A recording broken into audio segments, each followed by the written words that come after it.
Hi friends, good evening. So మనం ఈరోజు ఒక కేసు డిస్కషన్ చేద్దాము. సో ఈ కేసు వచ్చేసి preterm baby 30 weaker. So 1.08 kgs. So Rapur నుంచి ఎర్లీ మార్నింగ్ 3 o'clock వచ్చింది మన దగ్గరికి. సో బేబీ వచ్చినప్పుడు ఫుల్ లైక్ సివియర్ రిట్రాక్షన్స్ ఉన్నాయి, గ్రంటింగ్ ఉంది. సో పేల్గా ఉంది, బేబీ అయితే షాక్లో ఉండింది.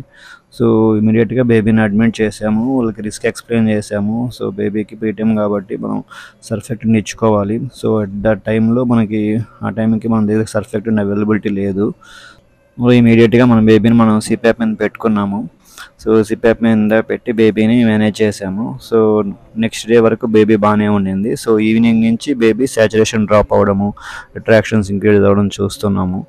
సో బేబీని ఇంకా లైక్ ఎక్స్రేస్ చూస్తే ఎక్స్రే ప్యాటర్న్లో కూడా కొద్దిగా ఇన్ఫెక్షన్ ఉంది. సో యాంటీబయాటిక్స్ కూడా మనం అప్గ్రేడ్ చేసుకున్నాము.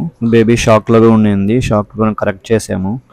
సో ఇమీడియట్గా బేబీని అయితే మనం సిప్యాప్ మోడ్ నుంచి లైక్ గ్రాడ్యువల్గా వీన్ ఆఫ్ చేసి హెచ్ఎఫ్ఎన్సి. సో హెచ్ఎఫ్ఎన్సి అంటే మన హై ఫ్లో ఆక్సిజన్ మోడ్ అంటారు. సో మన సిప్యాప్ నుంచి గ్రాడ్యువల్గా వీన్ ఆఫ్ చేసుకొని హెచ్ఎఫ్ఎన్సి పెట్టుకున్నాము. సో బేబీ అయితే హెచ్ఎఫ్ఎన్సి కూడా బాగానే ఉండింది. సో దాని తర్వాత ప్రాంగ్స్ మీద పెట్టాము. ప్రాంగ్స్ నుంచి నార్మల్ రూమ్ ఎయిర్కి షిఫ్ట్ చేసాము. సో ప్రజెంట్ అయితే బేబీ ఫుల్ ఫీడ్స్ తీసుకుంటుంది, రెస్పిరేటరీ ప్యాటర్న్ బాగుంది.